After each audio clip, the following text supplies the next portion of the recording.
పరిస్థితి ఒకసారి పరిశీలించినప్పుడు గత 10 సంవత్సరాలుగా భారతీయ జనతా పార్టీ యొక్క ఆధ్వర్యంలో అభివృద్ధి కన్నా మత విద్వేషాలను పెంపొందించడం,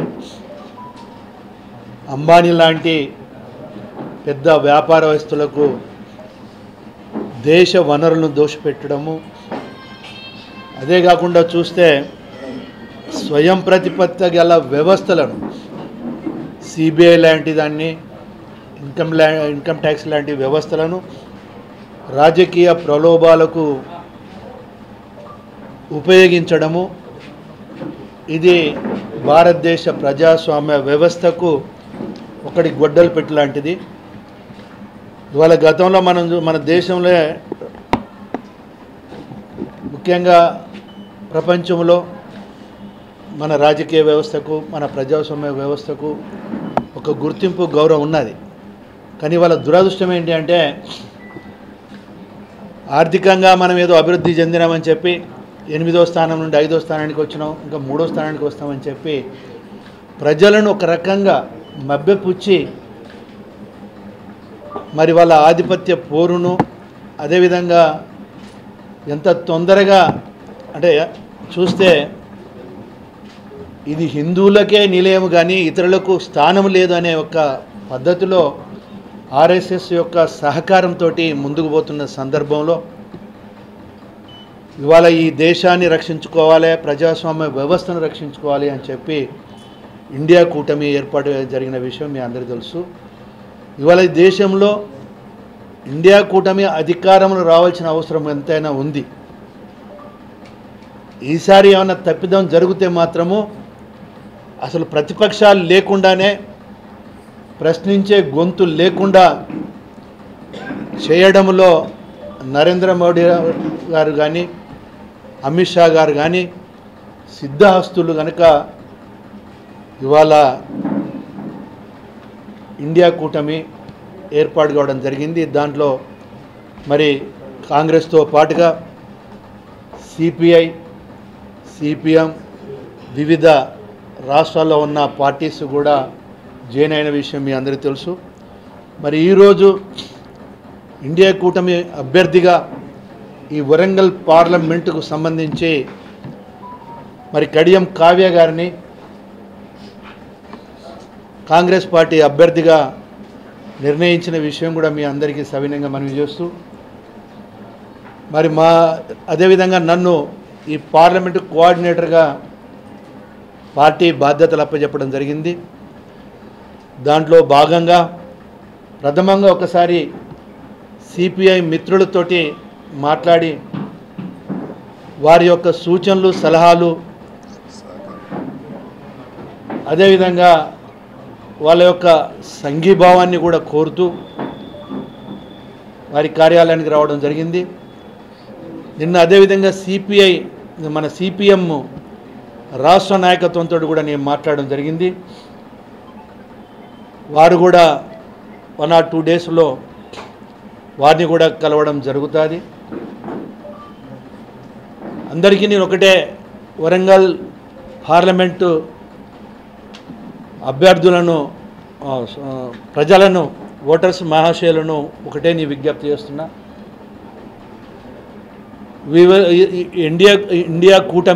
ఇండియా కూటమికి సంబంధించి మరి మీ ముందుకు రావడం జరుగుతుంది. మీరు ఆశీర్వదించి కడియం కావ్య గారిని మంచి మెజార్టీతోటి గెలిపించవలసిన ఆవశ్యకత ఎంతైనా ఉంది. రెండోది ఇవాళ చూస్తున్నాం టీఆర్ఎస్ నాయకత్వము తప్పుడు ఆరోపణలతోటి తప్పుడు మాటలతోటి వాతావరణం ద్వారా జరిగిన ఇబ్బందులను రాజకీయ లబ్ధి పొందడానికి మరి వాళ్ళు ప్రయత్నం చేయడము, మరీ ముఖ్యంగా రైతులను రెచ్చగొట్టి రాజకీయ లబ్ధి పొందాలని ప్రయత్నం చేస్తున్నారు. కానీ వాళ్ళ రైతు సోదరులకు కూడా ఈ వేదిక ద్వారా నేను ఒకటే విజ్ఞప్తి చేస్తున్నా.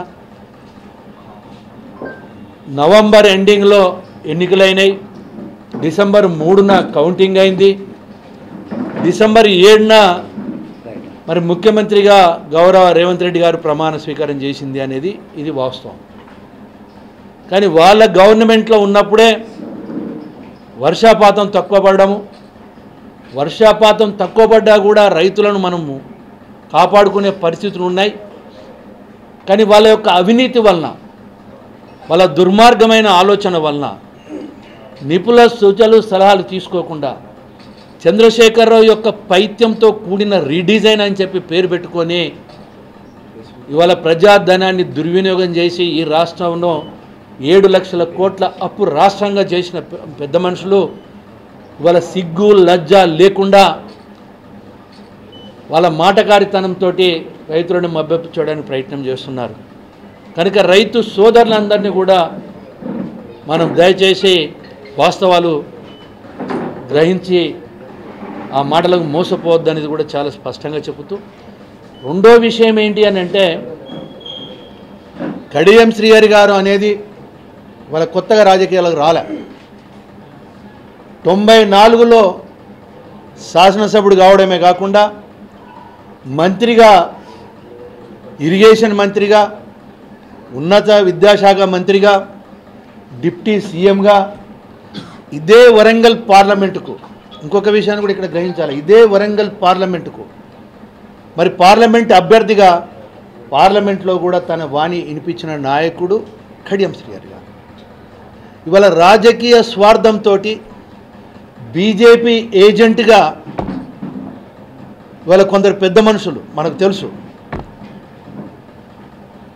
ఇవాళ అవునన్నా కాదన్నా మందకృష్ణ మాదిగ గారు ఇది బీజేపీకి అనుకూలంగా నిర్ణయం శాసనసభ ఎన్నికలు కూడా తీసుకున్నాడు. అదేవిధంగా ఏదైతే మాదిగ రిజర్వేషన్లో మార్పు తీసుకొస్తాము, రిజర్వేషన్కు కేంద్రంలో చట్టం చేస్తామన్న పెద్ద మనిషి ఈరోజు వరకు చేయకున్నా కూడా మరి అదే పెద్ద మనిషి ఈరోజు కూడా బీజేపీకి ఒక ఏజెంట్ లాగా, అంటే కమ్యూనిటీని అడ్డం పెట్టుకొని, కమ్యూనిటీని రెచ్చగొట్టి వాళ్ళ కడియం శ్రీహరి గారు ఏదో ఉన్నతమైన వర్గానికి సంబంధించిన వ్యక్తి ఏదో వచ్చినట్టుగా ఒక చిత్రీకరణ చేసి, ఇవాళ రెడ్డి కమ్యూనిటీ ఉన్నది, నేను రేవూరి ప్రకాష్ రెడ్డి అని నాకు ఒక రెడ్డి అని ఒకటి తోక ఉన్నది. కానీ ఇవాళ రెడ్డిలో వడ్లలో ఎన్ని రకాలు ఉన్నాయో అన్ని రకాలు ఉన్నాయి. వాళ్ళ కాపు వర్గం అంటున్నారు, కాపులో కూడా ఎన్నో వర్గాలు ఉన్నాయి. ఎస్టీ అంటున్నాం, ఎస్టీలో ఎన్నో వర్గాలు ఉన్నాయి. అదేవిధంగా దళితులలో కూడా వివిధ వర్గాలు ఉన్నాయి, 59 వర్గాలు ఉన్నాయి, కులాలు ఉన్నాయి. దాన్ని కడియం శ్రీహరి గారు మాదిగ కాదు అన్నట్టుగా చిత్రీకరించడం అనేది 94 నుండి ఈరోజు వరకు యాక్టివ్ పాలిటిక్స్లో ఉండడమే కాకుండా ఈరోజు కూడా మేము క్లెయిమ్ చేయగలుగుతాం. ఆ రోజు తెలుగుదేశం గవర్నమెంట్లో కానీ తర్వాత వచ్చిన గవర్నమెంట్కు చూసినా కూడా ఈ జిల్లా యొక్క అభివృద్ధిలో ఎస్ఆర్ఎస్పి, ప్రధానంగా ఎస్ఆర్ఎస్పి నీళ్లను తీసుకొచ్చి వరంగల్ జిల్లాను సస్యశ్యామనం చేసిన దాంట్లో ప్రధానమైన భూమిక పోషించింది కడియం శ్రీహరి గారు. ఇది చారిత్రక వాస్తవం. ఇలాంటి వాస్తవాలను వక్రీకరించి కులాలలో రెచ్చగొట్టి, అంటే బీజేపీ యొక్క సిద్ధాంతం ఏదైతుందో కులాల వారీగా, మతాల వారీగా విభజించి రాజకీయ లబ్ధి పొందాలని ఏదైతే ప్రయత్నం జరుగుతుందో దానికి అనుగుణంగా ఇవాళ మందకృష్ణ మాదిగ గారు కూడా ఉన్న కులాలలో, ఉపకులాలలో కూడా ఒక చిచ్చు పెట్టే ప్రయత్నం ఏదైతే చేస్తున్నారో దానివల్ల వచ్చే రాజకీయ లబ్ధి ఏముంటుందని అనుకోను. ఎందుకు అని అంటే ఇవాళ తెలుసు, ప్రతి ఒక్క దళిత కుటుంబానికి తెలుసు ఈయన ఒక బీజేపీ ఏజెంట్లా పనిచేస్తున్నాడని తెలుసు. ఇవాళ బీఆర్ఎస్కు ఓటు వేయించినా, బీజేపీకి ఓటు వేయించినా అది మతతత్వ పార్టీని సపోర్ట్ చేయడానికి దోహదపడుతుంది, కానీ మాదిగ వర్గాలకు ఎవరికి ఉపయోగపడదు అనే విషయాన్ని కూడా మీ ద్వారా నేను స్పష్టంగా చెప్పదలుచుకున్నాను. అందులోంచి ఇప్పటికీ నిజంగా మీకు మాదిగ వర్గం మీద ప్రేమ ఉంటే, రిజర్వేషన్ విషయంలో మీకు చిత్తశుద్ధి ఉంటే ఈ పార్టీలకు సపోర్ట్ చేయడం మానేసి, బీజేపీకి సపోర్ట్ చేయడం మానేసి మీ యొక్క వర్గం గురించి, హక్కుల గురించి మీరు పోరాటం చేస్తే మీకు సమాజంలో కానీ లేదా దళిత వర్గాలలో కానీ ఒక గుర్తింపు, గౌరవం ఉంటుందని చెప్పి ఈ ద్వారా నేను సవినయంగా నేను మనవి తెలుసుకున్నాను. అందులోంచి ప్రజలను కూడా నేను ఒకటే విజ్ఞప్తి చేస్తున్నాను. ఇవాళ అవినీతితో ఈ రాష్ట్రాన్ని అప్పులపాలు చేసిన బీఆర్ఎస్ నాయకత్వం ఇవాళ మనం చూస్తున్నాం. లిక్కర్ స్కామ్, ఇవాళ మహిళల్ని మనం ఎంతో గౌరవిస్తాం.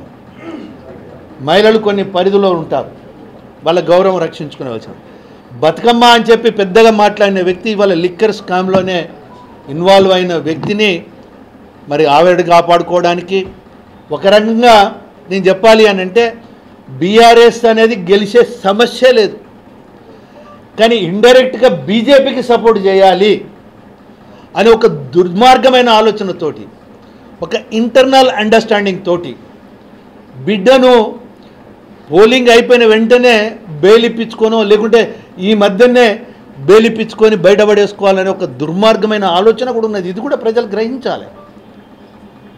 అంత దుర్మార్గమైన ఆలోచనతో చేస్తున్న, లేకుంటే మొన్నటిదానికే ఇంట్లో వండుకున్న వ్యక్తి ఇవాళ ఏదో అంటే 10 సంవత్సరాలు కూడా ఎన్నో రకాలుగా రైతులు నష్టపోయినా, రైతు ఆత్మహత్యలు జరిగిన పరామర్శకు కూడా కనీసం వాళ్ళ పార్టీ నాయకులను కూడా పంపించని వ్యక్తి వాళ్ళ మొసలు కన్నీరు గార్చి రైతులను ప్రజలను మోసపుచ్చడానికి ప్రయత్నం చేస్తున్నారు. అందునుంచి వాళ్ళ ఇండియా కూటమి మిత్రపక్షాలతోటి అందరితోటి మేము సహకారం కోరుతున్నాం. వాళ్ళు సహకారం ఇవ్వడానికి అంటే మా బాధ్యతగా వస్తున్నాం. ఎందుకంటే కాంగ్రెస్ పార్టీ అభ్యర్థి ఉన్నాడు, మా బాధ్యత. బట్ ఆల్రెడీ వాళ్ళు మాకన్నా ముందే ప్రచారాలు మొదలుపెట్టిళ్ళు, mouth to mouth discussion start అయింది. కనుక ఇవి వాస్తవాలు ప్రజలు గ్రహించండి. తప్పకుండా కడియం శ్రీహరి గారు యొక్క సేవలు అవసరము. అదేవిధంగా చదువుకున్న వ్యక్తి, ఒక విద్యావేత్త, కావ్య గారు డాక్టర్ చేశారు, సమాజం మీద ఒక అవగాహన గల వ్యక్తి, సమస్యను అర్థం చేసుకోగలిగిన వ్యక్తి. అలాంటి అమ్మాయిని పార్టీలతో పాటుగా సిపిఐ యొక్క ఆశీర్వాదాన్ని కూడా కోరుతూ, అదేవిధంగా సిపిఎం ఇతర మిత్రపక్షాల యొక్క ఆశీర్వాదం కూడా కోరుతూ, ఈ వరంగల్ పార్లమెంట్ నియోజకవర్గంలో ఉన్న ప్రతి ఒక్క ఓటర్ మహాశయుల యొక్క సోదరి సోదరుల యొక్క ఆశీర్వాదం కోరుతూ, ఇండియా కూటమి వైపు నుండి భారత కమ్యూనిస్ట్ పార్టీగా మేము కూడా పోటీ చేయాలని చెప్పి మా రాష్ట్ర పార్టీ, మా జాతీయ పార్టీకి మేము చెప్పడం జరిగింది. మా అభ్యర్థి లెనిన్ను మా అభ్యర్థిగా పెట్టాలని చెప్పి కూడా మేము కొంత గ్రౌండ్ వర్క్ కూడా మేము ప్రిపేర్ చేసుకున్నాం. సరే, ఏదన్నా పైన నిర్ణయం జరిగినట్టుగా ఇండియా కూటమిలో భాగంగా కడియం కావ్య గారికి సీట్ రావడం జరిగింది. దానికి చాలా సంతోషం. ఈరోజు మా లక్ష్యం, భారత కమ్యూనిస్ట్ పార్టీ లక్ష్యం ఒకటే, బీజేపీని ఓడించాలి. బీజేపీకి వంతపాడుతున్నటువంటి బీఆర్ఎస్ పార్టీని ఓడించాలి. ఈ రెండు పార్టీలను ఓడించాలనేటువంటి ఏకైక లక్ష్యంతో ఈరోజు మేము పనిచేయడానికి సిద్ధంగా ఉన్నాం. ఇందాక పెద్దలు చాలా విషయాలు చెప్పారు, ఆ విషయాల్లోకి నేను పోను. గత 10 సంవత్సరాలుగా ఈ దేశంలో అనేక సమస్యలు, నిరుద్యోగం పెరిగిపోయింది, ధరలు పెరిగిపోయినాయి, డీజిల్ పెట్రోల్ ధరలు పెరిగిపోయినాయి, గ్యాస్ సిలిండర్ ధరలు పెరిగిపోయినాయి. 450 రూపాయలు 10 సంవత్సరాల కింద ఉన్నటువంటి గ్యాస్ ధర 1200కు తీసుకొచ్చి దాన్ని ఎన్నికల సందర్భంగా 100 రూపాయలు తగ్గించి మేమేదో గొప్పగా తగ్గించడం అనేటువంటి పద్ధతుల్లో ప్రచారం చేసుకుంటూ ప్రజలను మోసం చేస్తూ ఓట్లు దండుకోవాలన్నటువంటి ప్రయత్నం బీజేపీ చేస్తూ ఉన్నది. నిరుద్యోగులు ఇబ్బందులు పడుతూ ఉన్నారు. రైతులకు మద్దతు ధర ఇవ్వడంలో భారతీయ జనతా పార్టీ సంపూర్ణంగా విఫలం చెందింది. కేవలం రామ్ మందిరం పేరుతోనో లేకపోతే ఇంకో మతాన్ని రెచ్చగొట్టి, ప్రజల సెంటిమెంట్లను రెచ్చగొట్టి లబ్ధి పొందాలనేటువంటి ఏకైక ప్రయత్నం ఈరోజు బీజేపీ చేస్తూ ఉన్నది. ఖచ్చితంగా ప్రజలంతా కూడా గమనిస్తూ ఉన్నారు. ముఖ్యంగా మన వరంగల్, ఉమ్మడి వరంగల్ జిల్లాకు సంబంధించి పార్లమెంటులో ఒక చదువుకున్నటువంటి వ్యక్తి ఉంటే ఈ ప్రాంతంలో ఉన్నటువంటి సమస్యలను అక్కడ మాట్లాడేటువంటి అవకాశం ఉంటుంది. ఎన్నడూ అసెంబ్లీ లోపల నోరు తెరిచి మాట్లాడినటువంటి వాళ్ళు ఈరోజు బీజేపీ పార్టీ నుంచి లేకపోతే ఇంకొక పార్టీ నుంచి వచ్చి ఓట్లాడడానికి ప్రయత్నం చేస్తాను. వాళ్ళు గెలిస్తే ఈ ప్రాంతానికి న్యాయం జరగదు, అదేవిధంగా భారతీయ జనతా పార్టీ మళ్ళీ అధికారంలోకి వస్తే ఈ దేశం లోపల ఎన్నికలు అనేటివి ఉండవు, రాజ్యాంగం ఉండదు. రాజ్యాంగ వ్యవస్థలను ధ్వంసం చేసి ఈరోజు ఈడీ, సిబిఐ, ఇన్కమ్ ట్యాక్స్ వీటిని అడ్డం పెట్టుకొని ఈ దేశం లోపల రాజకీయం చేసేటువంటి ప్రయత్నం మోడీ ఇప్పటిదాకా చేసుకుంటూ వచ్చిండు. ఇంకా తీవ్ర స్థాయిలో చేసేటువంటి ప్రయత్నం చేస్తూ ఉన్నారు. కాబట్టి ఖచ్చితంగా బీజేపీని ఓడించాలి. బీజేపీకి వంతపాడేటువంటి బీఆర్ఎస్ పార్టీని కూడా ఓడించాలని చెప్పి మేము నిర్ణయించడం జరిగింది. అందులో భాగంగా ఇక్కడ ఈ రాష్ట్రంలో ఉన్నటువంటి కాంగ్రెస్ పార్టీకి సంబంధించినటువంటి మా మద్దతుకు సంబంధించి ఖచ్చితంగా మా మద్దతు ఉంటుంది. కాకపోతే మా రాష్ట్ర పార్టీ చెప్పినటువంటి విధంగా మేము ఖచ్చితంగా కార్యాచరణ చేసి బీజేపీని, బీఆర్ఎస్ పార్టీని ఓడించడానికి ఇక్కడ మేము ఖచ్చితంగా ప్రయత్నం చేస్తామని సందర్భంగా మీకు తెలియజేస్తా ఉన్నాం. మా రాష్ట్ర పార్టీ అనుమతి తీసుకొని ఖచ్చితంగా ఇక్కడ కడియం కావ్య గారి గెలుపుకు మేము ఖచ్చితంగా కృషి చేస్తాం. వారు గెలిస్తేనే ఈ ప్రాంతంలో న్యాయం జరుగుతుంది. ఈ ప్రాంతంలో ఉన్నటువంటి అనేక సమస్యలు, బయ్యారంలో ఉక్కు పరిశ్రమ రావాలి, ఇక్కడ కాజీపేటలో కోచ్ పరిశ్రమకు సంబంధించి కానీ, మన గిరిజన విశ్వవిద్యాలయం కానీ అనేకం పెండింగ్లో ఉన్నాయి. ఆ పెండింగ్లో ఉన్నటువంటి అంశాలన్నీ కూడా మరి రావాలంటే ఖచ్చితంగా పార్లమెంటులో మన వైపు నుండి కొట్లాడేటువంటి ఒక వ్యక్తి కావాలి. ఆ అర్హతలన్నీ కూడా కడియం కావ్య గారికే ఉన్నాయి. కాబట్టి ఖచ్చితంగా వారిని గెలిపించాలని చెప్పి మీ అందరికీ ప్రజలకు మీ ద్వారా